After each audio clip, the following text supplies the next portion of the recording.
രത്തൻ കേൽക്കറുടെ നിയമനത്തിൽ ആരോപണം ആവർത്തിച്ച് CPM. അർഹരായവരെ വോട്ടർ പട്ടികയിൽ നിന്നും പുറത്താക്കി അനർഹരെ കൂട്ടിച്ചേർത്തുവെന്ന് MV ജയരാജൻ. വ്യാജ വോട്ടർമാരെ കൂട്ടിച്ചേർക്കാൻ ഉദുമ, തളിപ്പറമ്പടക്കമുള്ള ഇടങ്ങളിൽ UDF-ന് സഹായം ലഭിച്ചുവെന്നും ആരോപണം.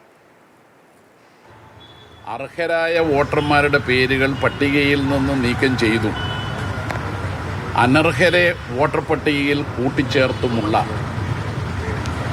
SIR പരിഷ്കരണം നിയമത്തിനും ചട്ടത്തിനും എതിരായി നടപ്പാക്കിയ കേരളത്തിലെ മുഖ്യ തെരഞ്ഞെടുപ്പ് ഓഫീസർ എന്ന നിലയിൽ വലിയ ആക്ഷേപം ഉയർന്നു വന്നിട്ടുള്ള ഒരു ഉദ്യോഗസ്ഥൻ കൂടിയാണ് രത്തൻ കേൽക്കർ.